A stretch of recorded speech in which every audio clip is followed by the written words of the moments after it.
Welcome back. In this session, we're going to discuss pre-verbal children, little kids, little babies, and families coping with corona with these little, in the South Bronx, they used to call them crumb crushers, um, little kids. First of all, I want to introduce Dr. Zev Ganz, one of our star younger supervisors. Do you want to introduce yourself, Zev? Sure. I guess just what I'll say is I work like Dr. Flashman said. I work at the Family Institute as a supervisor. I've had the opportunity to teach there, and also work in Machon Shiluv, where I also lecture.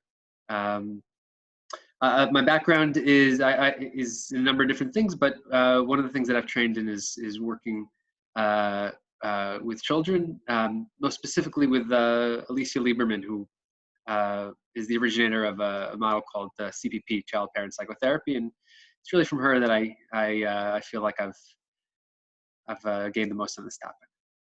Great. Okay. So here we are in the middle of this very strange, uncertain world called Corona. And I prefer that we just call it Corona because that's what I think people call it. There's some noise on the internet that we should be smart and call it COVID, whatever. But most people call it Corona, so that's okay with me because I think language is communication. We're just trying to communicate. Everybody knows what Corona is. Nobody knows what the other names are. So here we are in the strange world of Corona. And there are families out there that we worry about who are challenged with very small children. And that's what we wanted to sort of think out loud about. Our goal is to create some ways of thinking, not only tips of do this and do that, although those are welcome, but mainly ways of thinking about the challenges for these families. So off you go. Okay, well, yeah, I guess where I'll start is just with simplicity, which is I think the major challenge when we think about Corona is and babies, small children, toddlers, is that these are little people who demand a lot of work. They're very, very labor intensive. When you speak to parents who have babies, who have little children, if you talk to them about what it's like to have to deal with that baby, typically what you'll find is that the first thing they'll talk about is how much work it is. I know when I did research on Haredi families, ultra-Orthodox families who with large families plus a child around the age of 1, almost universally what they would talk about in interviews is just how much work it is to deal with all the differing demands of their families at large, but more specifically with a baby.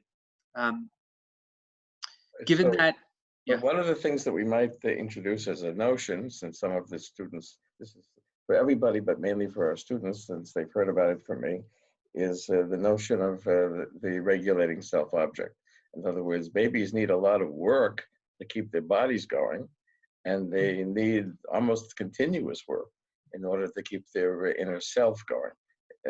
This was a notion that was coined by Dan Stern in his book on the interpersonal world of the infant. And then, I don't know if you know this, but he forgot it. I didn't know that. Yeah, it's interesting that he forgot it. When the book came out, I started teaching it in '85.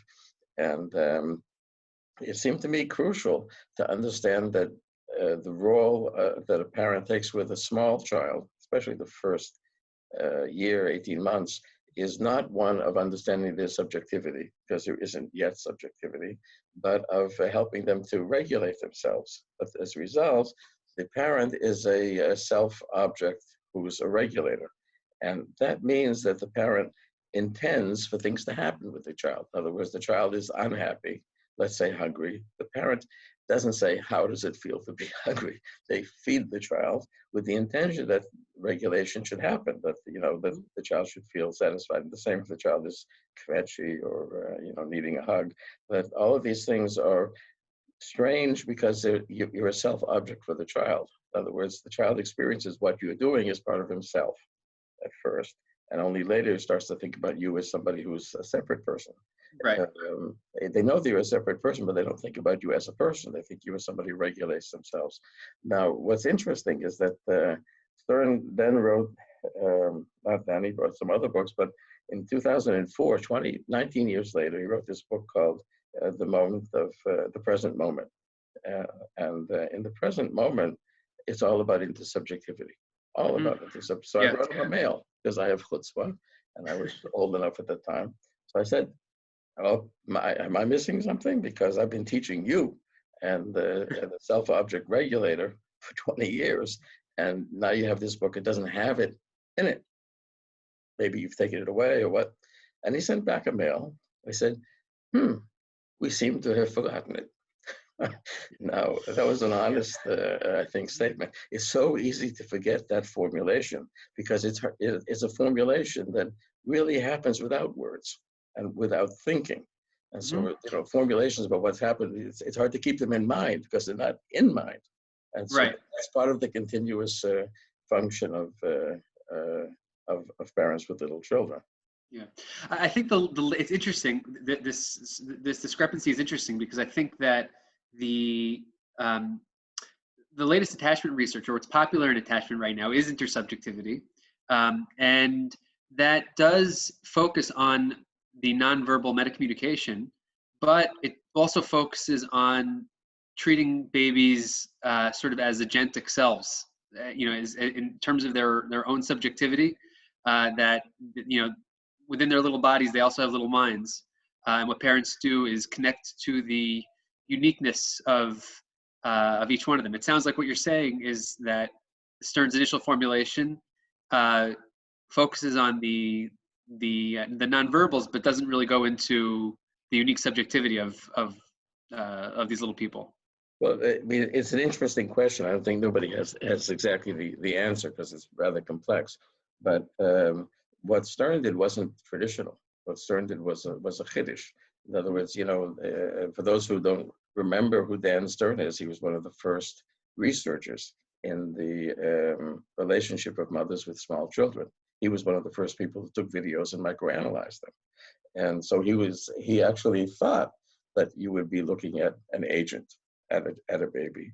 But when he looked at the videos, he didn't find the agent in the sense of a subjective awareness of being an agent. In other words, as he looked at it, he saw that the mother was experienced as a regulator. Now, there's regulation happens all the time. You can be aware of it or not aware of it. What he was suggesting is there's very little awareness of it. On the other hand, what goes together with regulation is what's called affective attunement. And affective attunement, that was one of the important topics in infant research, is about the how.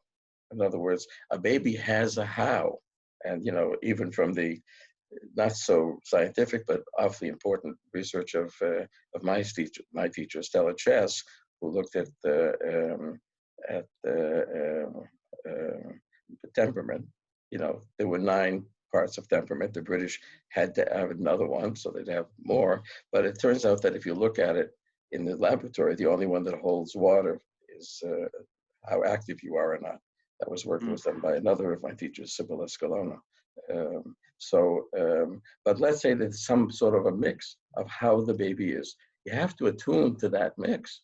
Now, that means the baby's an individual. Doesn't necessarily mean the baby has a subjective awareness of being an individual.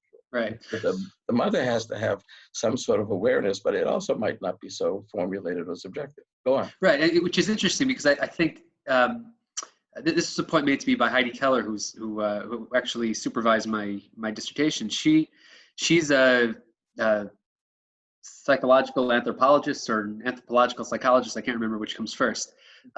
It probably goes around a circle. Yeah, probably. Maybe I don't think it really matters.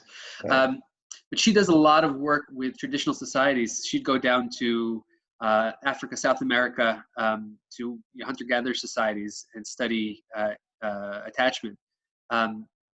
She's of the opinion that a lot of attachment theory, a lot of current attachment theory is total bupkis and is completely dependent on who we're studying as opposed to some underlying universal theory. Right. But what she describes is, I think, very similar to what you're saying, where babies are, with the mothers, the assumptions that these mothers are making is that they have a very, very critical role to play in the regulation of their kids. But the idea of the baby being an agent, of the unique subjectivity for a young child, is completely foreign. It's not even, sort of like the role is creating regulation. Again, that's not the terminology that obviously that they use, but it's all about the mother's role in right. keeping. But we do want to separate uniqueness from awareness of uniqueness. In other words, that's where the affective attunement comes in. Each baby, after a very short while, has a particular sort of pattern. Right. Right. And a lot of times that pattern is affected by how they responded to. Yeah. But after a while, it becomes a kind of a pattern that's rather unique. So every Right. parent knows that you can't nail it after the first kid and just do the same old for the next kid and the next kid. That you have to Yes. recreate it with each kid. But how unique it is and how aware the uniqueness is in the side of the baby. The truth is that mothers, I think it would be wise for a mother to project an agency onto a baby. Mothers do it all the time. I said, you want this, you feel this. And that's a way of looping. It's an empathic loop. It makes the baby more understandable to the mother. And that is awfully important, whether or not it holds up in the leverage.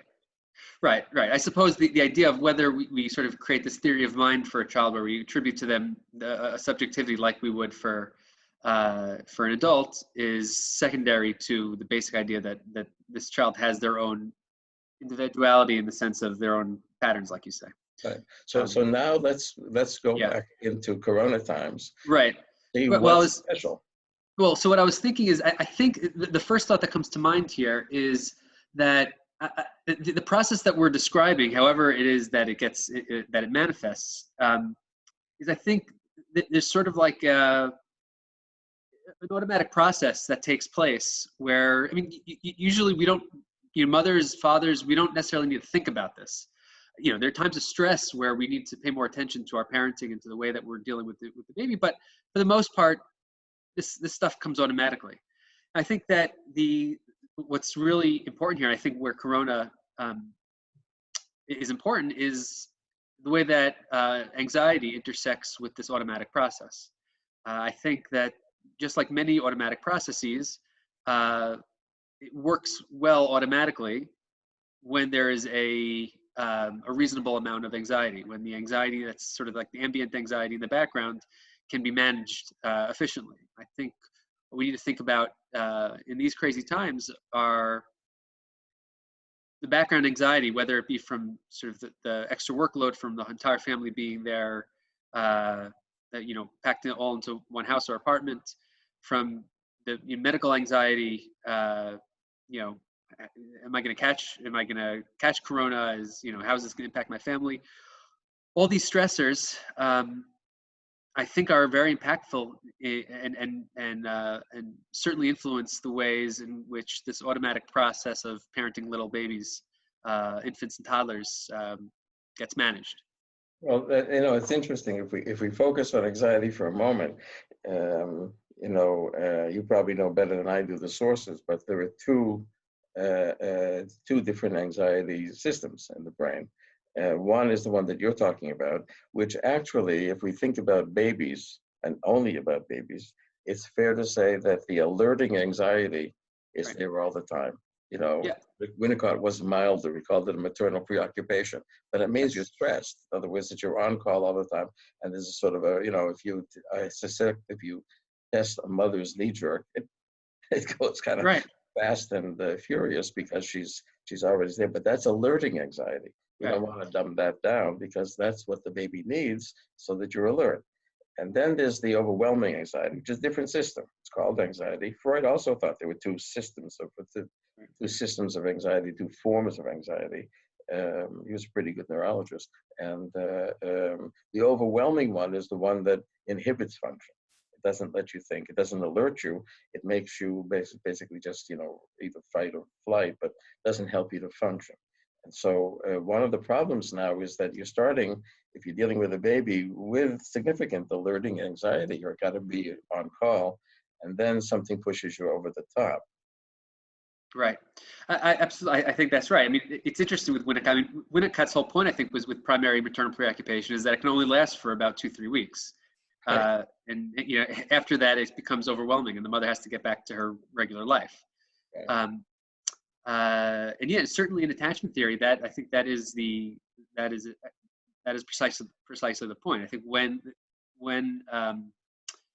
the anxiety that children provoke in their caregivers is the uh, is the anxiety that allows for that reunion upon distress. Um, the the parent needs to be in a place where they can effectively regulate that anxiety. To the extent that their anxiety system is overwhelmed, where sort of they are off kilter in terms of their own secure base, Right. then the parents can have difficulty responding. So if we talk, and I'll leave this to you because it's more your area, if we talk about the different forms of attachment that come out of the real life interactions that a baby has with a parent. So we're looking at attachment that's secure or anxious and so forth. You want to expand on that? Yeah, I guess what I would say is that no matter what, the primary rule with attachment is that to the extent that fear is regulated, then you'll see exploration. That's what we're looking for. We're looking the attachment system is utilized as a means of regulating fear. In other words, the child is stressed, anxious in some way, goes back to the parents, and then can explore again on whatever developmental level we're talking about. If that's a baby, that means staring out at the world and internalizing just the basic sensory phenomena. If we're talking about a toddler, it means crawling around and getting into all types of mischief. Um, In other words, uh, talking about how to keep a baby's brain re-entering into the prefrontal cortex and not just inhibiting those pathways and staying in the amygdala area. right, exactly. Because once it's there, then children are going to be in a place where they're looking for reunion, looking to the primary focus of the uh, of of the body is going to be to try to get to regulation of distress. If we think about the forms of insecure attachment, um, I mean, what you're going to find with babies is that fairly soon, around the age of, by the age of 1 year, you could find specific patterns. This was Ainsworth's primary insight, is that you'll be able to find very, very specific patterns of the ways in which they manage times of distress. Again, secure infants will go back to it, will look for a caregiver, try to get regulated, try to get reassured. Kids who are more anxious will look for that caregiver, but even when the caregiver tries to reassure, the child won't calm down. In other words, usually that sort of like sinking in that we feel that a child has when upon reunion with a caregiver, that is absent. It's sort of they have difficulty turning off the attachment system, so to speak. Right. Whereas the avoidant child is going to have already lost hope in the attachment system in the reunion with the caregiver providing any level of comfort. And so Right. Avoidant children have the sort of like the sad reality of muting their distress signals. Right. For our students, it's worth mentioning as you hit the Wikipedia that we're talking about Mary Ainsworth. It's AIN. It's worth Ainsworth, one of the founders of attachment theory. It's worth even reading her original reports. They're very, very lively, but at least know who she is. She deserves it. Well, for our students, they can be reassured because whenever we get back to teaching, we'll be doing a deep dive into attachment. And so Exactly. you can read the Wikipedia and then stay tuned. Right. Well, this course, if we end up with virtual teaching after Pesach, so this course is going to go on parallel to your course on family life cycle. Keep it in mind because you get double teaching this way. You can remind what's in one course or the other one. So so now this we don't want to make parents freak out too much, but this means that in some ways you have your fingers on the patterns of your child's brain. Right? I mean, that's what the idea of regulation is. It's a very deep notion. In other words, that, once, I don't know if you knew him, Al Solnit, once he mentioned, he was the head of child psychiatry at Yale, he said, if a parent would say to themselves, I'm creating my child's memories, these are going to be his memories. It Yeah. would keep a different awareness. So that's one level of anxiety, which usually you put aside if you want to survive, but it's there.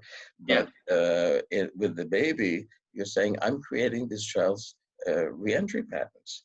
In other words, I'm Right. creating the way that his prefrontal cortex and his amygdala and his midbrain connect to each other. And you don't want to be aware of that too often, but it's a very deep concept because you're building your child's basic patterns of relating.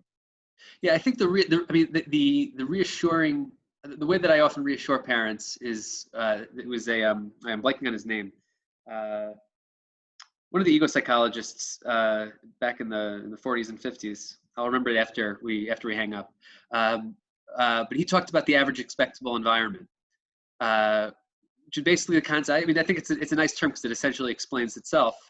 Where his essential contention was that parents have room to mess up, and they're not going to create too much damage as long as it's sort of within what is reasonable. Right. Again, it's similar, a little bit different, but similar to Winnicott's concept of the good enough mother. And so what I tell parents when they begin to freak out about, every little interaction and sort of the nuance of every look that they give their child is that there's a lot of room for leeway. And I think that's important to keep in mind, especially as we go through Corona, because I mean, I have little kids also, and we're going to freak out. As much as we do to try to regulate ourselves and try not to, try to be there for our kids, there's going to be those moments where it's overwhelming. Well, I very much agree with that.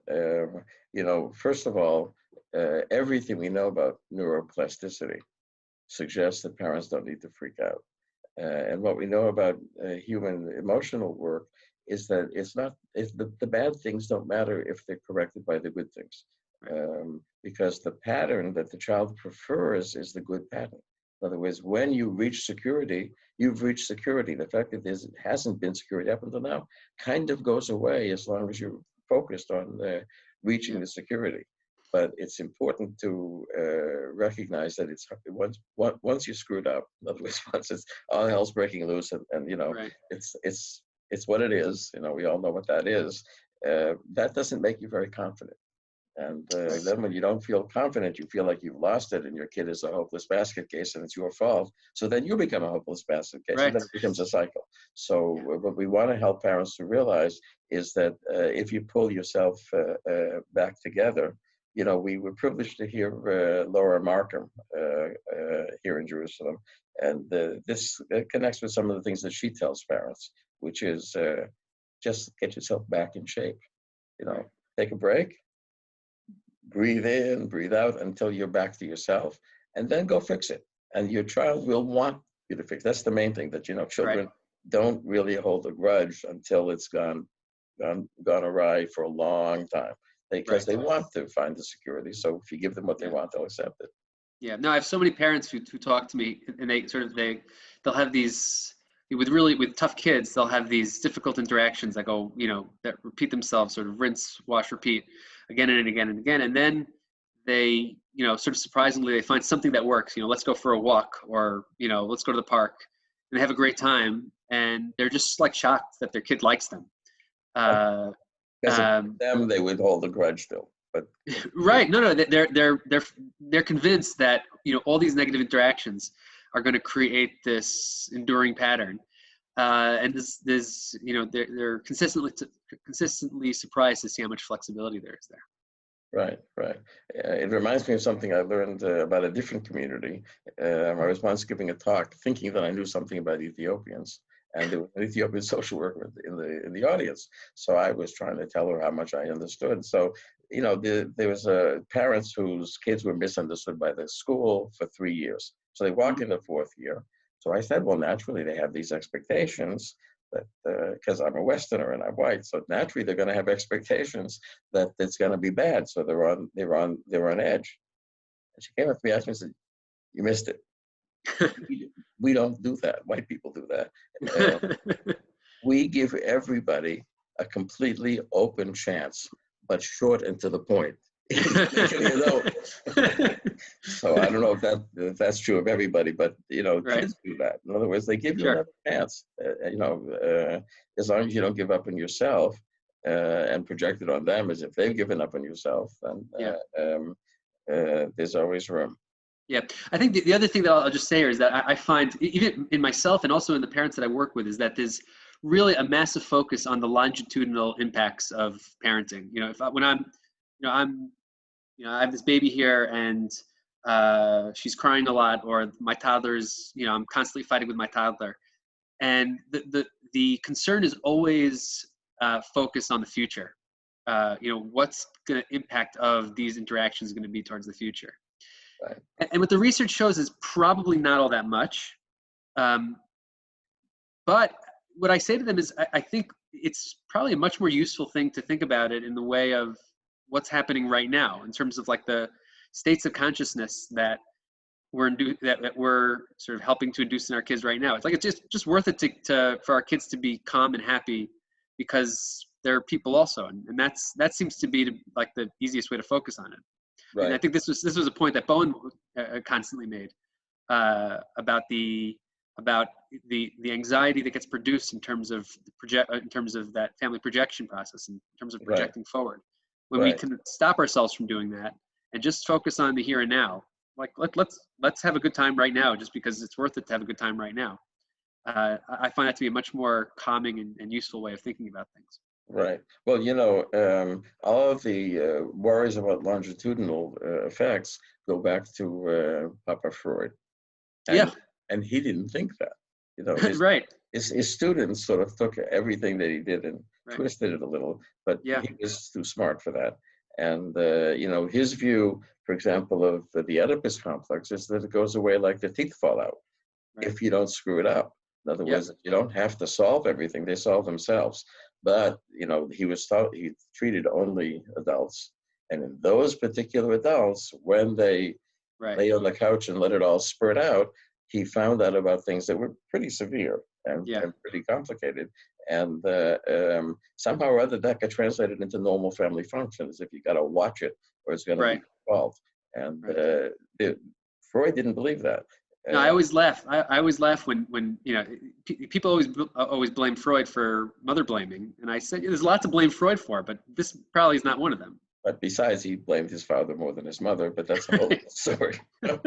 So now you mentioned, this question of anxiety. Sullivan mentions the contagious anxiety.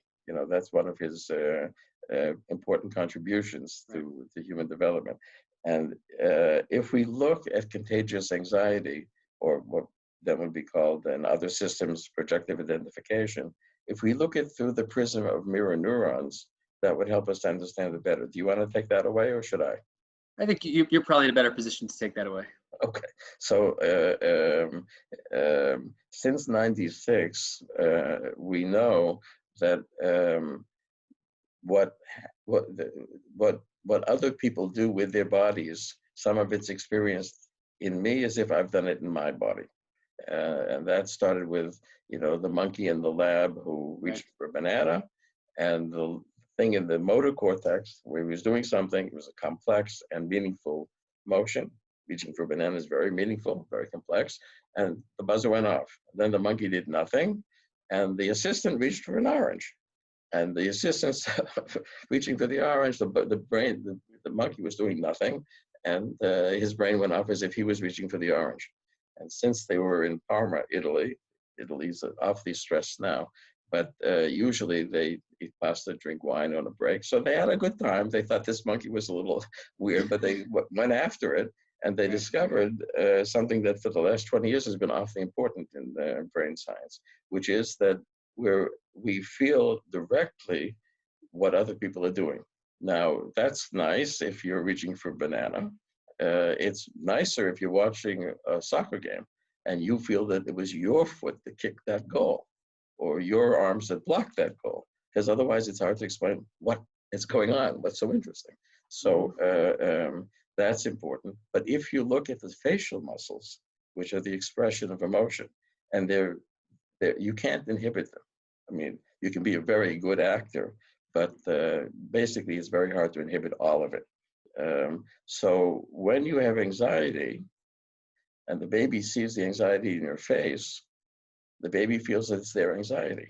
The same way as when you playfully stick out your tongue and the baby can't know how to figure out that that was your tongue and that's equivalent to his tongue. He thinks that's his tongue, and then his tongue comes out. So when you're anxious, he thinks that's his anxiety. He reads it in your face, and that's probably the mechanism for a great deal of emotional communication, which is great if you're not anxious. And Right. if you are anxious, there's a challenge there. Right. No, it's all. I mean, there's also. I think this is related to the research, which is very well documented now, about the affinity that babies have for human faces, and specifically within a short period of time, the faces that they become familiar with. And, certainly from an attachment perspective, babies are constantly reading our faces, and reading our faces, reading our body language, to help them determine how they should be feeling. You see, now with neurons, we would take the word read and read that a little differently. Okay. Right. Yes, exactly. Yeah. On their face. Right. No, right. So there's this inherent process that takes place. There's very, very easy ways of doing this. If you have a toddler and you go into an elevator with a third person, you'll see immediately that the toddler will look at the third person warily, look to you as the parent, and if you make a tense face, I guess this might depend on how good of an actor you are, but if you make a tense face, the toddler will remain tense.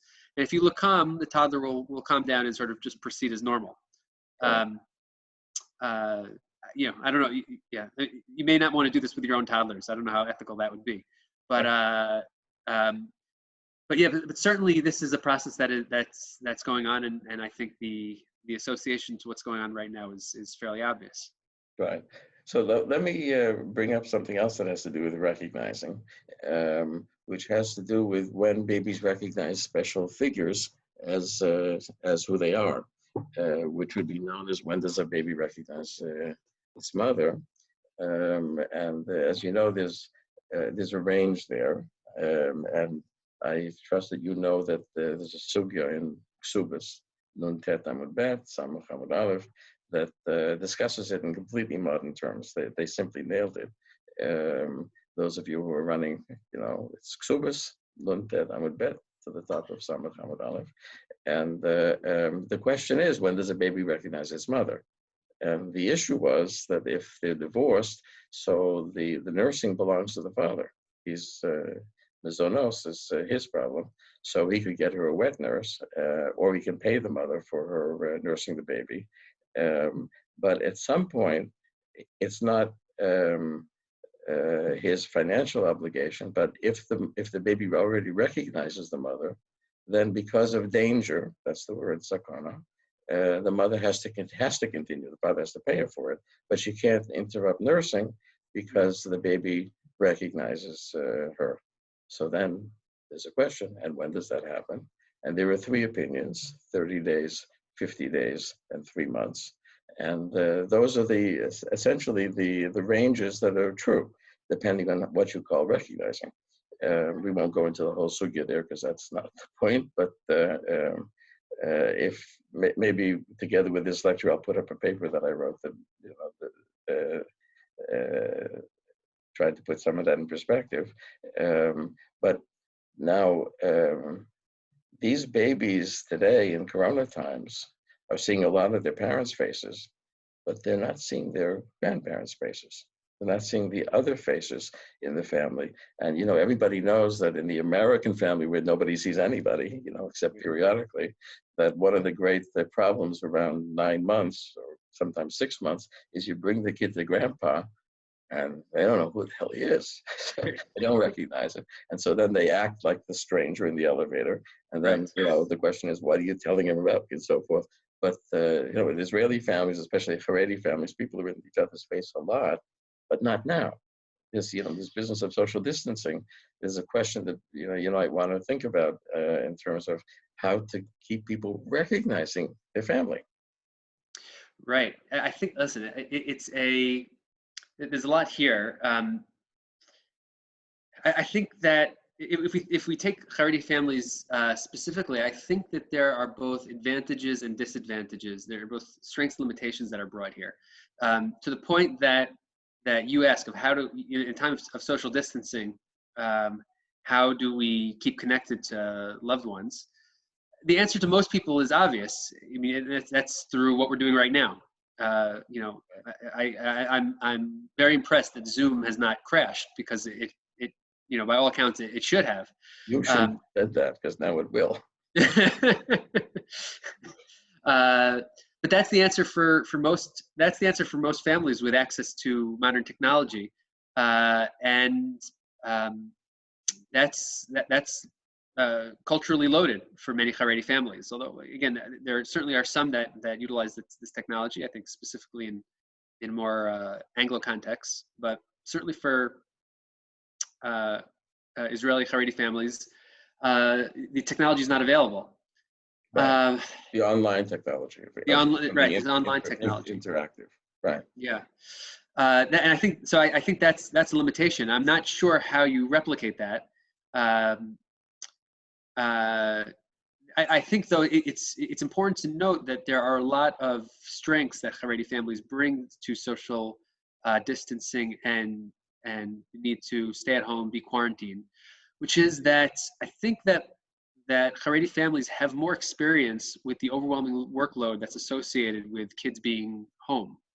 You know, again, going back to the research that I did, that was one of the outcomes of the research that I did, was all the creative ways in which Haredi families offer themselves support given the overwhelming workload of having lots of kids and young kids as well. You know, for example, one of those ways is the presence of HaKadosh Baruch Hu. I think Haredi families uniquely have a way of feeling Hashem's imminence in their lives in the most mundane things. I remember one of the quotations that I placed in my dissertation was a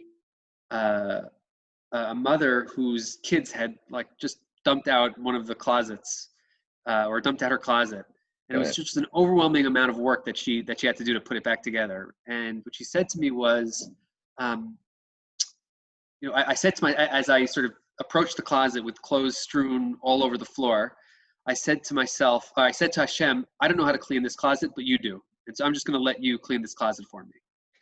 And that's an amazing supportive, that's an amazing support to have. I mean, if God is there with you as you're cleaning the closet, that's, I think, a very, very useful helping hand. Right. And we would imagine that they could see that imminence on her face.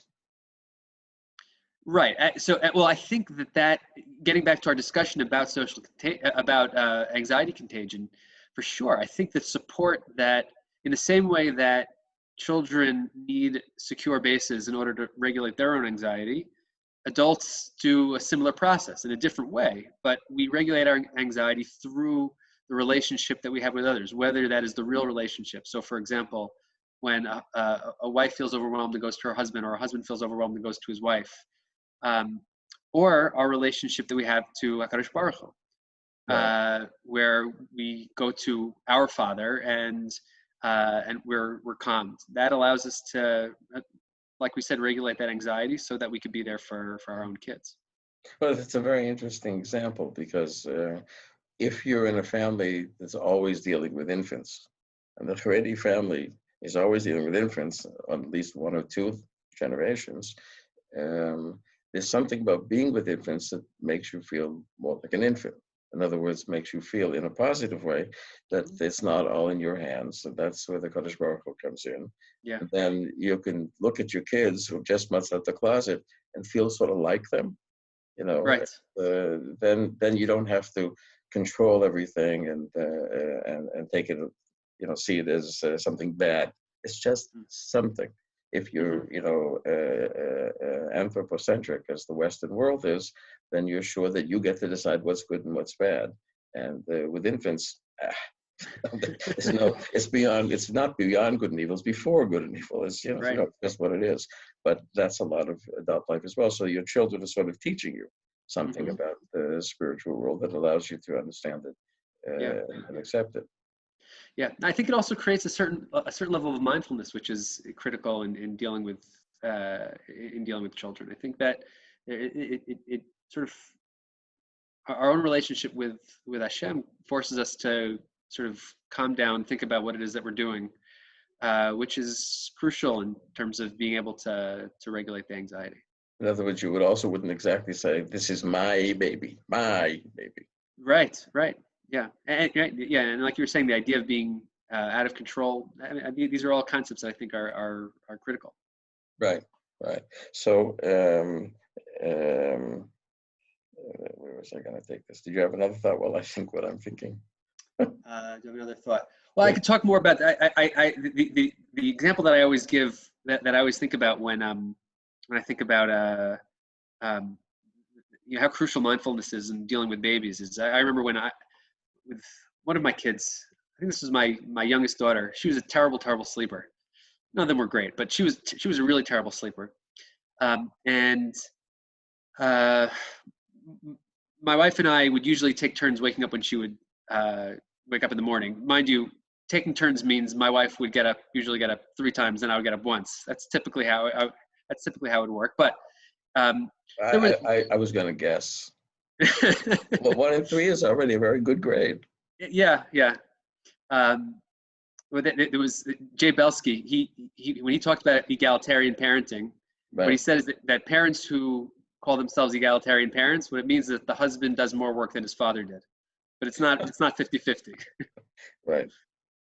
Um, so anyway, so there was a time where my daughter woke up a couple of times that night, and that night it happened to be that my wife slept through it, and I maybe I took it 2 or 3 times in a row. And I was getting really frustrated, and I was starting to rock my daughter, ostensibly to put her to sleep, but I was super frustrated, and I was starting to rock her, and it sort of got to the point where I was like rocking her. I wasn't shaking her, chas v'shalom, but I was just rocking her like too hard, like go to sleep.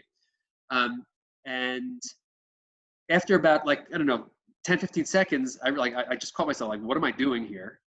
And what I realized was that I was just ticked off at my wife. Like that was really what was going on. I was really angry at my wife because we were supposed to take turns, even though she did more work than me and she hadn't gotten up for a couple of times in a row.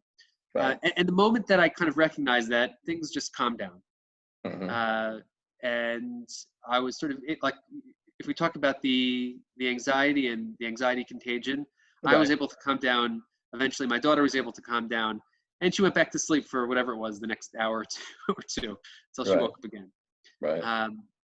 But that's the example that I always use when I think about the importance of Well, mindfulness. it's an interesting use of mindfulness, because mindfulness as a theory, which comes from its main source in the West, at least, comes from Buddhism, Right. is about being separate from the world. In other words, that that's the one way of understanding the Buddhist technique, is that, Right. what do you have to do with the world? It's all an illusion, which is not exactly our way. But the interesting thing is that the way you applied it wasn't about separation from the world. It was about involvement with the world. In Well, other it's words, involvement with the world, but I think it involves separateness from the contents of our own mind. In other words, if I can be an outside, again, very similar to Bowen's idea of differentiation, to the extent that I can be separate from the contents of my own mind and sort of not a slave to the noise that that permeates it on sort of an incessant level, right. then I can separate myself from the anxiety that those thoughts can induce. Right, that would go together with the core of CBT, which is that whatever it is that Right. you're thinking or feeling, you're doing. It's not Right. happening to you. You're doing it, which means you can do something else. Right. But it did involve reconnecting to that baby. In other For words, sure. it was a mindfulness of what this baby needs. Yeah. Well, I think because I was so immersed, if I think about the example and I examine it a little more closely now, I think because I was so immersed in the contents of my own mind, Right, um, it created I was completely disconnected from my daughter in that moment, right? right, She was sort of just an object that was an extension or being utilized in the process of the own anger that was created by the resentment that was in my mind. right. To the extent that I was able to separate from that resentment, I think that then that was it. Then that was what allowed me to reconnect to the reality that was there in front of me. Right. But you know what babies do is they create that different kind of mindfulness. In other words, a baby calls for you to pay attention. It's sort of an empathic loop. You don't Hmm. see what you feel like doing. You see what she needs and how she's experiencing what you're doing in reaction to what she's doing, and whether it's helping or not.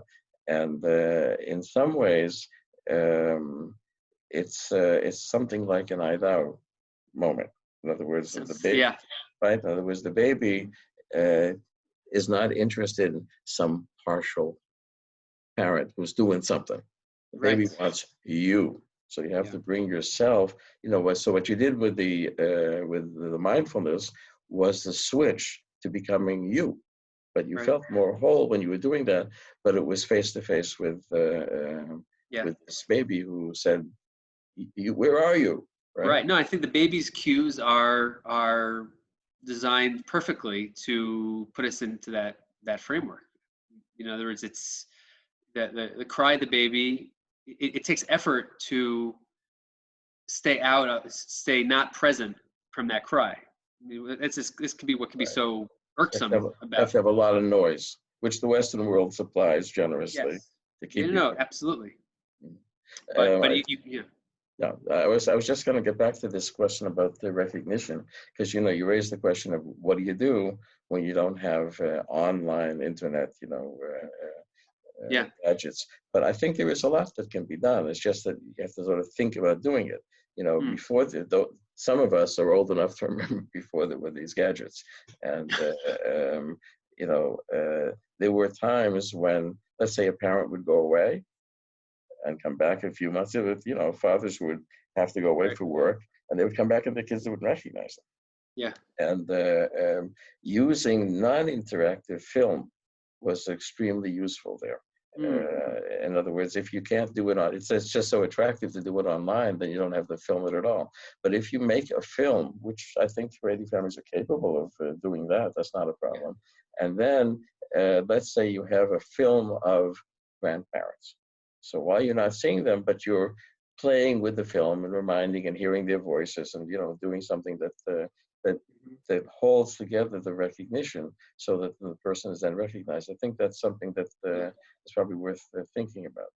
Yeah, no, I think that's powerful. I'll tell you just what comes to mind is, I mean, I think we do that with people who are no longer with people who have died. When someone's Right. no longer there, it was something we do naturally. I know So speaking of uh, Corona, but we don't want to go there. Right. I'm not going anywhere there. uh, yeah, my grandfather taught me. He taught me for my bar mitzvah, and um, when I went away to summer camp, he made a tape of first couple of aliyot. Um, and I think about it often now that I would give vast sums of money for that. I don't know where that tape went, but I would give vast sums of money for it because there's a connection there to his voice that's very, very powerful. I know you know, with my kids, it's important for me I show them videos and pictures of my grandparents, their great grandparents. Mhm. So I think your point's well taken. I think we naturally do this when technology is unavailable. Right. It's also worth, you know, thinking about a film. It obviously has more presence, but when it comes to recognition, it's worth remembering that the more that recognition is uh, what's called the synesthetic. In other words, it uses the different senses, the more robust it is.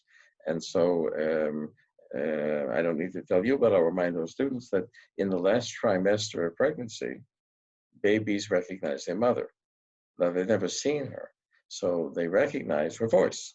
And if dad is smart enough to sing to the baby, just sing to them. the baby's there, you know where she is.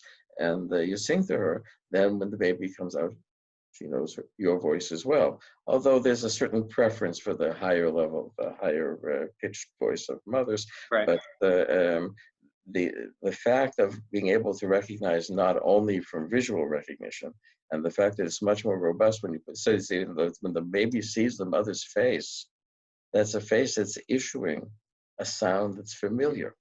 And that may be an important part of how the baby recognizes mother's face more than dad's. If dad wants to compete, sing to your baby, you know, or read an Aaliyah to the baby, you know, whatever turns you on. But use of voice is underestimated in some ways, and very and that technology is certainly available to, I would say, most everyone. right. The Sugya and Ksubas, which is talking about visual recognition, ends with the question of what do you do if the baby's blind? How would a baby recognize mother? Because it doesn't say mother's face, it says mother, but the word recognizes through its visual. And Ravashi says, leave it to Ravashi, smell and sound. Right. Smell and sound. In other words, if you do the synesthetic, using the different senses together, you get a very robust sense. And so that's something that is important to think of in terms of remembering the possibility of an interaction with something. You know, so that's what I couldn't think of before. I'm glad I was able to fill the space till you got there. Yeah. That was fine. So now, if we think about how parents do the parenting together of babies, which, as you mentioned, equally means something other than 100% mother and 0% dad. Right. What it is, you know, and what do you think about that in terms of the Corona time? It's everything is sort of different.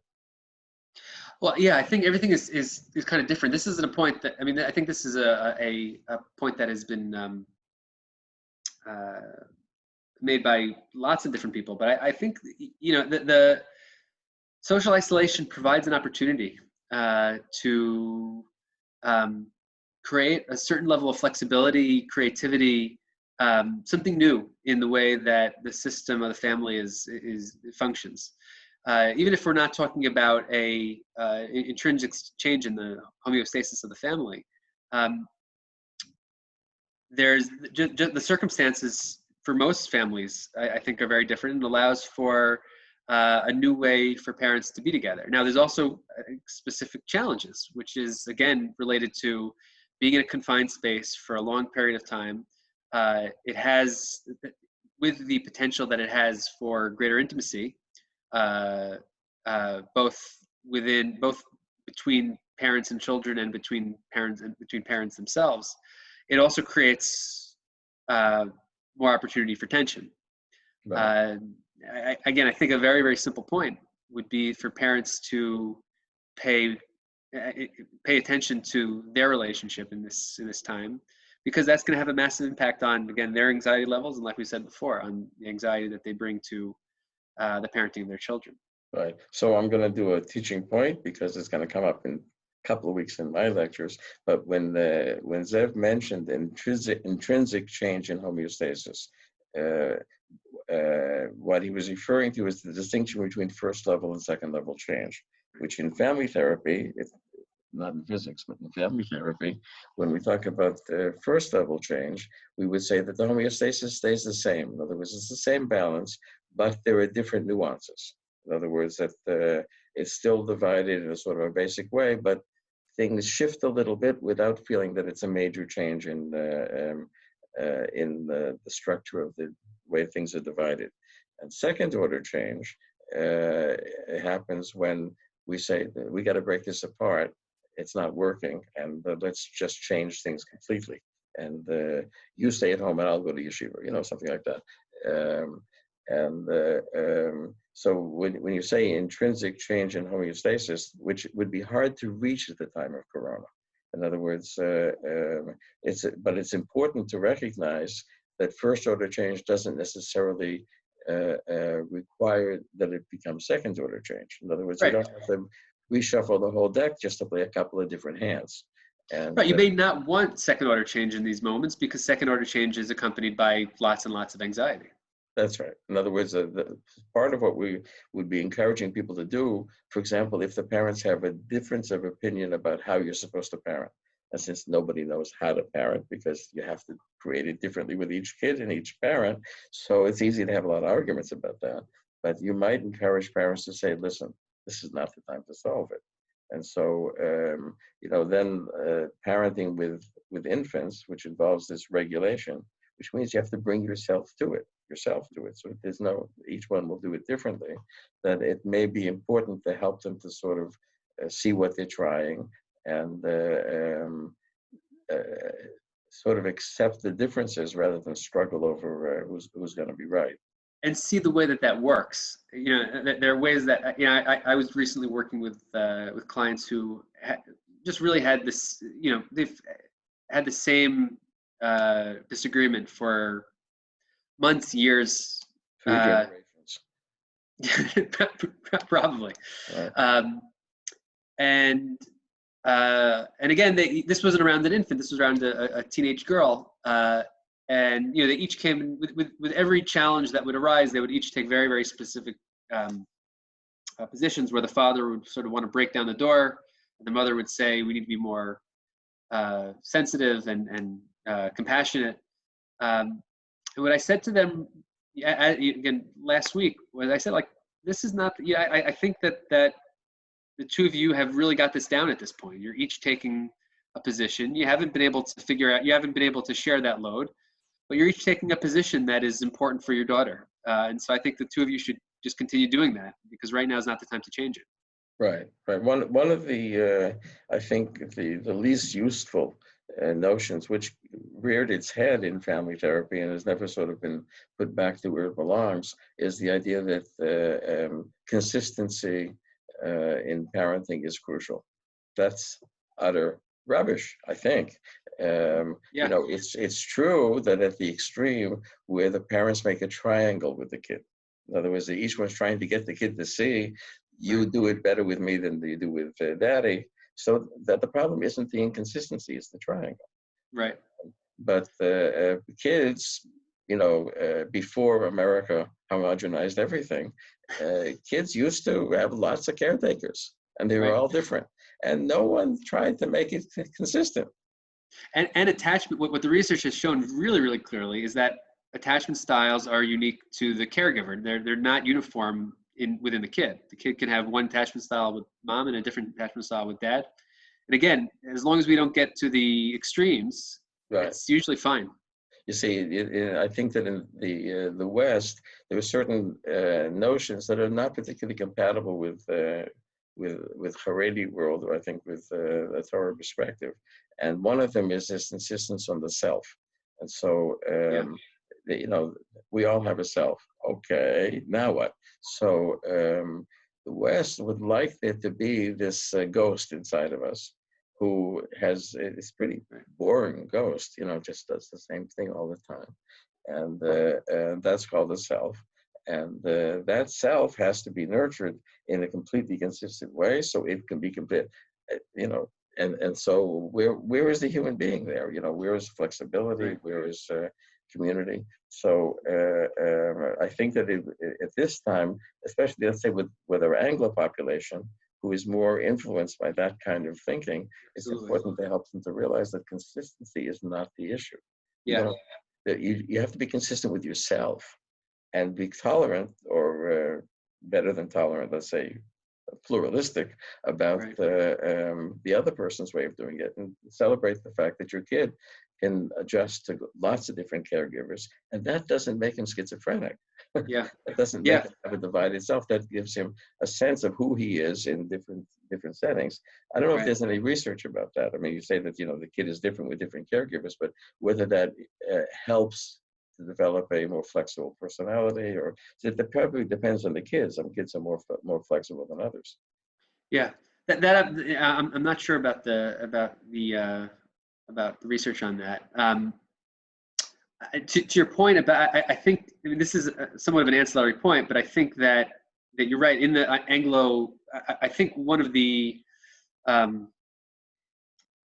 unfortunate developments in the Anglo-Haredi world is the encroachment of Western parenting ideas into the community, and it's sort of been adopted in a way that I don't think is very authentic or very helpful. You know, I think most specifically what I've found is that parenting books, the thing that they do best is increase tension and anxiety. It's the best way to feel bad about yourself is to read a parenting book. Right. And I think sort of within the model of Torah and mitzvos, where sort of there is a should, there's an ideal that we strive to. It's very, very easy to adopt and to swallow whole this idea of the perfect parent that is sort of kind of there and unlike the left unspoken, but very, very present in many of these parenting books and Right. you know, experts who talk about the best way to parent. Right. Well, when I was a resident in pediatrics, which was a little while ago, I decided to look back a little bit and see when these parenting books started and what they were based on. They started in 1840. Wasn't much research there. And every 20 years, every generation, they flip-flop. You should be, you know, flexible, you should be strict. You should be flexible, you should be strict. Every 20 years since 1840. So, so the West, you know, has a way of making ta'anot, you know, this is what the experts say, which usually is a way of undercutting what's being done. So that way, that's how to become an expert, you know, people that they're wrong. If you tell people that they're wrong, then they'll feel anxious, and then you'll tell them what's right, and they'll feel less anxious, and then you nailed it, right? Yeah. But the truth is that a lot of the at that time Brazelton was popular. Now Brazelton was one good researcher, but he thought that he could tell people how to be a better parent based on the research, and he drove mothers berserk. So you know, the way that that I was trained, there was you can Google this if you want. I don't know if it's there. Marvin Gersh was this pediatrician who was teaching us outpatient pediatrics. He'd been in the field. He wasn't a researcher. And he wrote a book that was supposed to replace Dr. Spock. It didn't, but it was much funnier. It was called How to Raise Children at Home in Your Spare Time. Now, the Haredi family doesn't have any spare time. That's another story. But the idea was that you can be human and take it with a grain of salt and celebrate the good things, and that helps to get past the bad things. So that's not such an expert book. It was a counter-expert book. That's why I liked it. But you know, that raises I just want to say one exception, because, you know, we had the privilege of hearing Laura Markham recently in Jerusalem, and I think that there's a different view there.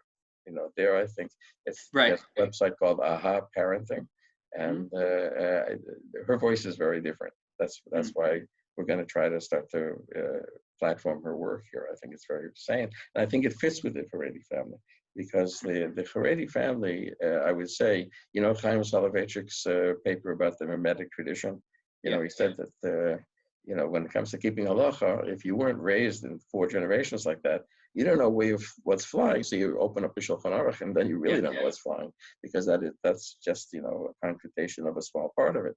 So that's true of parenting too. You know, that in the Western world, where nobody has any contact with anybody, so you don't remember or you don't think, and so you have to find an expert, because you can't depend on the mimetic tradition, the tradition of how. Although I wonder which way that goes. I wonder, because we focus so much on so much a function on expertise, we quash the mimetic learning and sort of what we have indeed internalized, and we just can't trust that. Oh, that's exactly what I think. That the West has become uprooted from roots. You know, that doesn't create real security. That creates what's called addiction to experts. I was going to just add one more thing and see what you think.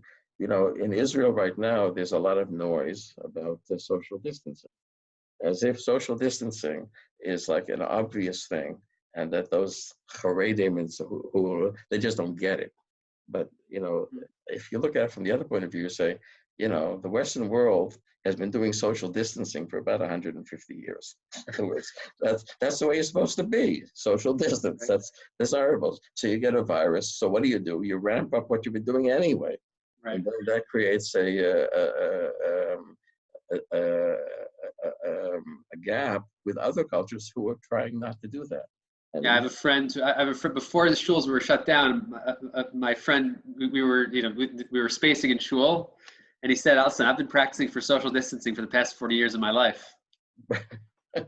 That's right. So that gives a certain privilege to the social distancers. And, I think that if you look at the Israeli press, you say, I guess you don't know what it means to go to shul, because now if you bring that back home and you have a father who is used to all sorts of closeness in the yeshiva, in shul, and now he's home and that's missing for him. Or his wife, who's used to all sorts of closeness with all sorts of relatives and friends, it's this physical closeness, and now you're sort of closed in. So that makes it more difficult. I mean, this is social distance isn't natural in the Haredi world, I don't think. Yeah, I was interested. I was listening to a podcast with you mentioned Rav Chaim Soloveitchik's article. So I guess this is his nephew, or I'm not sure. The Soloveitchik from Beit Shemesh. He was actually recently on. He has a shul in Beit Shemesh. He was cousin. Okay, so he was recently on. I was listening to a podcast that he was recently on about halacha in times of coronavirus, and he talked about the decision to close his shul. And he actually made that the point that he made was that even though minyan from a halachic perspective is on the hierarchy of importance is really not all that high. It's much more important to daven, especially if it's during the week, especially in the brisker tradition. That minyan is not so important, but he held off on closing his shul because of the social function that minyan plays. Right. And even if from a halachic perspective, it is not all, or it's not the highest on the importance level, it plays a massive role in socialization.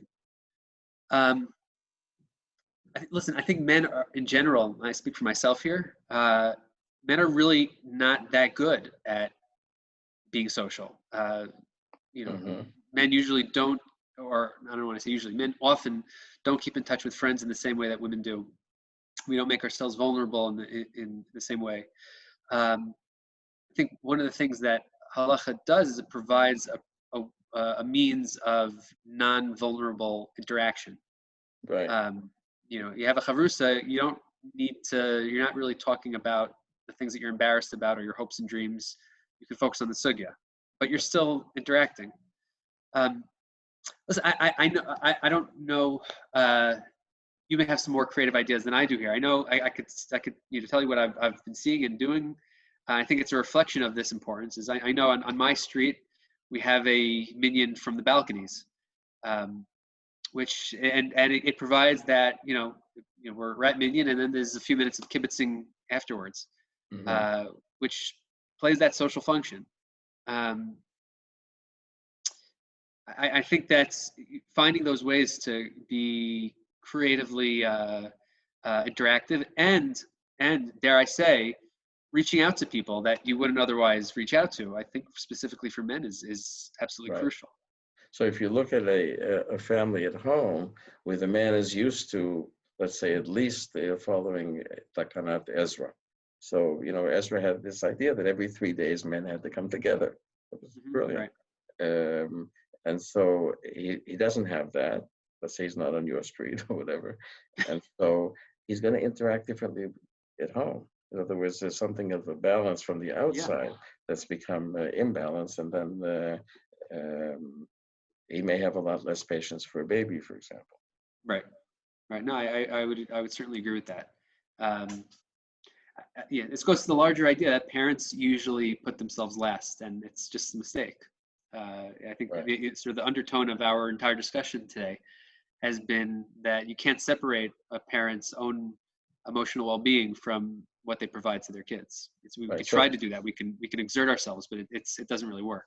Right. So that would bring us to a sort of a practical way of looking at, let's say, young parents, at least with the babies, which is a respite. In other words, in America, the idea came up that when you're dealing with a challenging child and you're on the toll, you can't do it. And so every couple of weeks, you just go away and somebody else takes care of it, and you come back much more refreshed. So in some ways, when home is imploding and people don't have the resources from outside, that it would be this would be like first order change, not necessarily second order change, to say, make sure that you do mutual respiting. In other words, that you ask each other, you need a break. Because the break isn't usually 6 hours. It's usually 6 minutes. It doesn't take a long time to calm down, but it takes a much longer time if you don't do the respiting. And parents aren't used to doing that, let's say, artificially. You would hope that it works more or less, but we're not in the usual situation. And the idea of helping each other to have a respite of a couple of minutes, or call your mother, call your sister, take a break. But the same for the men, that even though he's doing 1/3 of the work, that's what he can do. So, yes. So he may need the respite even more than you. But, the thing is to see the respite. It's like taking care of a baby in a way. What's the respite that you need? Not the respite that I would need. What do you mean you need a respite that I would need, if it has, and so forth? That you accept each other. Huh? Yeah. No, I think this is where this is another place I think that Haredi families have an advantage, because I think that whether consciously or unconsciously, this is often built into the system because the work is so overwhelming. Sort of these short breaks and sort of recharging batteries very, very quickly is a skill that by necessity has to be learned if the family is going to function effectively. Because it's not, even in times where we're not social distancing, I think what I found, my research was qualitative, so that this is not definitive, but oh, come on. It is interesting. With a few numbers, and that would be definitive. It's interesting, let's say. Okay. It might be true. It might even be relevant. Right. Maybe. Who knows? That what's called alloparenting. Yeah. That's which is in any culture where you have, or essentially any culture besides the West, alloparenting, which is sort of kin who are taking care of kids, grandparents, aunts, whatever, sisters. It's just to help people understand. Allo is the Greek word, which in Yiddish is yenim. Oh, interesting. Yenim parenting. Yenim parenting, nice. Right. That's actually that is very much present, but it's not emphasized. The nuclear family does bear the major burden. Alloparenting has a major role. So it's talked about sort of naturally. We go to a wedding, and the cousins come in and take care of the baby. We go. So it's certainly there, but on a day-to-day level, it's really the nuclear family that's bearing the brunt. And parents do have to negotiate the overwhelming workload. And I think it seems like when the family system is functioning effectively, one of the things that parents are doing is that they are giving themselves these quick little breaks to recharge batteries. And the recharging the batteries it's kind of become efficient. They have become efficient at recharging those batteries. Right. I mean, you can even help people to do it sort of artificially. If you know exactly what your spouse likes to drink, and you make it on your own and say, here, drink this while I go crazy with the kids, so it's recharging tarte mashma. Especially if it has alcohol in it. But actually, I have to say that I'm not so inclined towards alcohol for anxiety in these times. Aside from it's a great antiseptic if you want to gargle with it. Maybe that kills corona and everything around it. Yes. But alcohol is an anti-anxiety. It's an important question because people will use it. Right. It inhibits global gray matter function. It's not a very specific. So, so as a result, it's a guess what is going to inhibit it. It might inhibit your thinking before. Right. No, I agreed. Yeah. But that while said you're more mentioning it, I mentioned in a tape earlier today with Fran, or maybe I'll mention it here, because Yeah. some parents are going to be too anxious, and they're going to wonder, what can we do? Right. In the entire world except Israel, there's something called St. John's wort, which is a herbal, non-toxic, non-addicting. It's not a drug. And for the last 25 years, people have made a concentration of it. And it's a very useful agent to take in general. Like, in the West, let's say in America, firefighters, after they were in, a serious, experience, they would take it for a couple months, take it regularly, and it would calm down the anxiety. And, here I work in the South, and half the population is being freaked out by the missiles all the time. And I tell people routinely, for themselves or for their kids, that it's worth getting. The only thing is you can't get it in Israel for reasons. It's interesting because a lot of the I know you've prescribed that to a lot of the kids that I've referred to you. Right. But can you not it's difficult. You can't just get it. Nope, you can't get it in Israel. There may be people who make it outside of the law because the law is so peculiar here, but you can just order it online. Anybody who wants to write to me, and I'll give you the links. And so since you can't prescribe it in America because it doesn't need a prescription, just buy it. Right. So in Israel, what I do is I provide the information, and then I just add that if I were you, because this is a time where, I think it's worth your mentioning that it may be a time where people need something in addition to preserve themselves, to protect if you have a system, for example, you're saying, let's say you have a system that's heading to a second order change and it's about to collapse. And that's because people are too anxious and it's beyond their capacity at that point. So plague is not a usual human experience. And frankly, the way that the plague is being dealt with on the media isn't the usual experience. So there's a lot of uncertainty, and if people want to do something that doesn't inhibit their function, it enhances their function, but it frees them from going off the map in anxiety, and this is herbal thing that's available. It's seems to me it's not a sign that you're a wimp. It's not a sign that you failed. It's not a sign that you're not a normal human being because you have to take a drug. You go to the herb store and you buy it, and treat yourself and Google it, and it's a lot better than falling apart. A lot better than falling apart, but it's also a lot better than alcohol because it doesn't do the things that. But I think it's right to mention alcohol because it's a danger here. There is no, for sure. People are going to start to drink more. Especially in communities where drinking is considered a good l'chaim, but one, not five, and so. Right. I agree. I'm shocked that we've gone an hour and 20 minutes and you haven't mentioned marijuana yet. Well, since you mentioned that,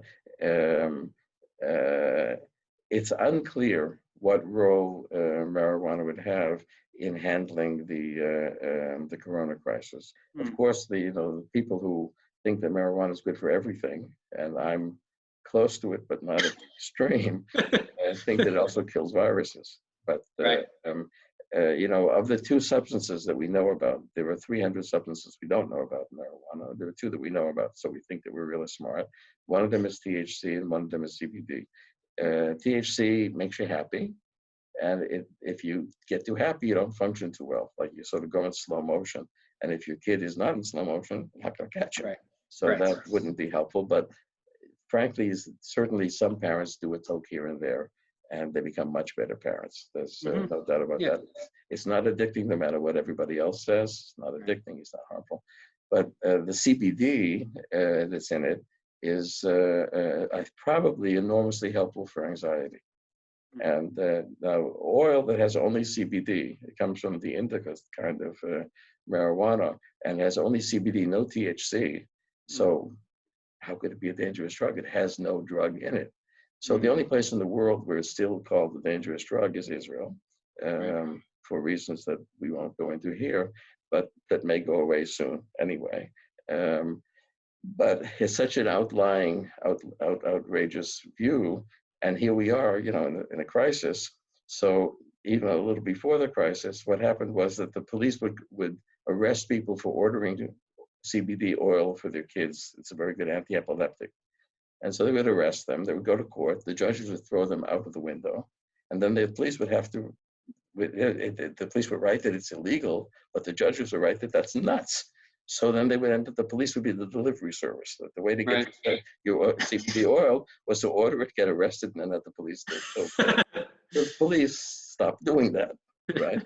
So as soon as the police stopped doing that, stores opened up in Tel Aviv that sell it.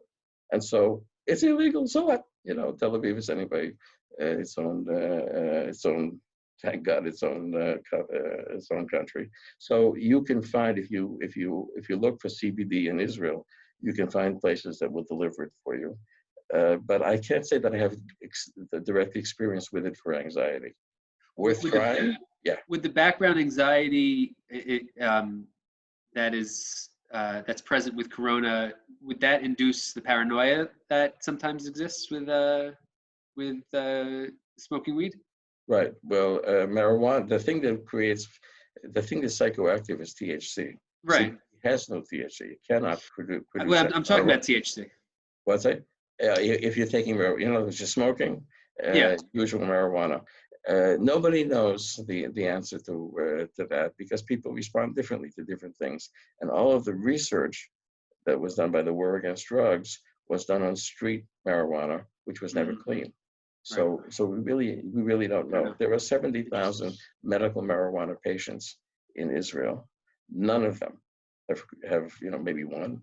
None of them have experienced paranoia. None of them become psychotic. So all of those, statements about the dangers of marijuana seem to be false. They seem to be false. But since I wasn't going to bring it up, but since you did, I'm interested. I had to get you talking about it. Right. Well, you see, the one thing for sure is that it's much better than alcohol.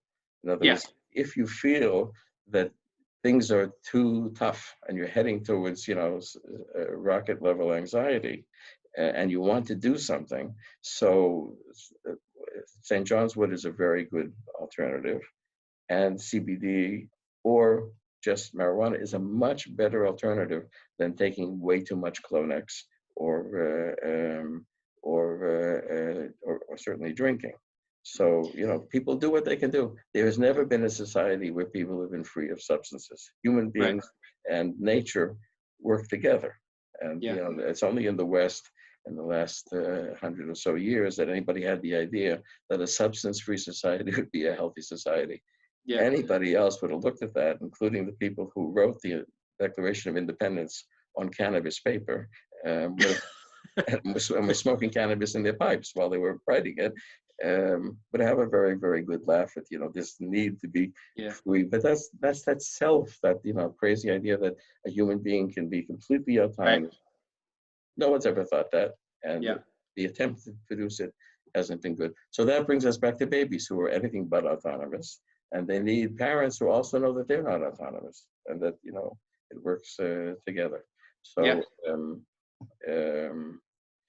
what else do you want to add? This is your chance.